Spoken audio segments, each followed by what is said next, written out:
Hey there, today I want to talk to you about writing your first basic Python program. We're going to look at how Python goes about executing our programs, and I'm going to show you all this by drawing a little shape onto the screen. So without further ado, let's get started.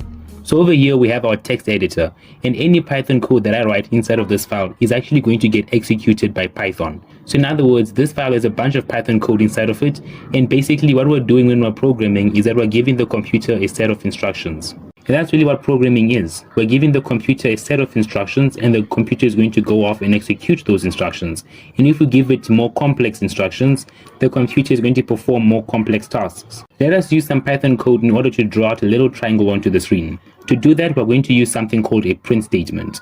Now, the print statement is a built-in function inside of Python that allows us to display information onto the screen. So I can type out print, and inside of these parentheses, and I can type out some quotation marks. And inside of these quotation marks, I can put whatever I want to be printed out onto the screen. So I'm going to copy this print statement, and I'm going to make a few copies. And that's what we're going to use to draw our little triangle. So down here, I'm going to draw a forward slash, and then up here, I'm going to make a space and we'll do another forward slash. Then we'll make two spaces and do another forward slash. And then over here, we're going to make three spaces and a forward slash.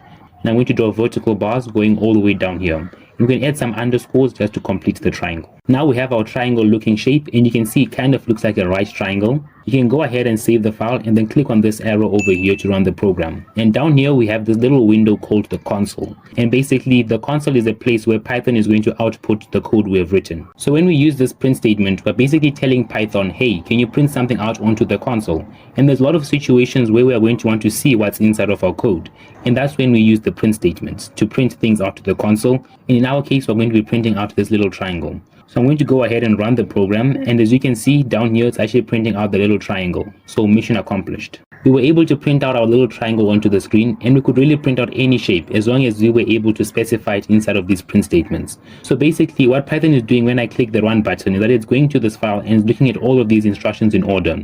So the first thing it does is goes to this instruction and says, okay, they want me to draw out this little forward slash and then this vertical bar onto the screen. Once it does that, it goes down to this instruction and says, okay, they want me to print something out again. And when it prints that out, it goes over to this instruction and etc, etc. So Python is actually going to execute these lines in the order we give it. So in other words, the order in which you write the instructions matters a lot. So for example, if I was to take this last line over here and put it up here at the very top, now when I run the file, instead of drawing out that little triangle, it's going to draw out this little upside down bottom thing at the top, and then the rest of the triangle down here. So the order of the instructions matters a lot, and this is basically how our Python programs are going to go. As we go through this course, we're going to learn more and more about these lines. And that's it for this video. If you enjoyed or found this video helpful in any way, shape or form, then consider leaving a like and subscribing. Turn on post notifications to be the first to know when I upload a new video. Also, if you have any constructive criticism or any questions or anything, comment them down below. And until next time, thanks for watching. Peace.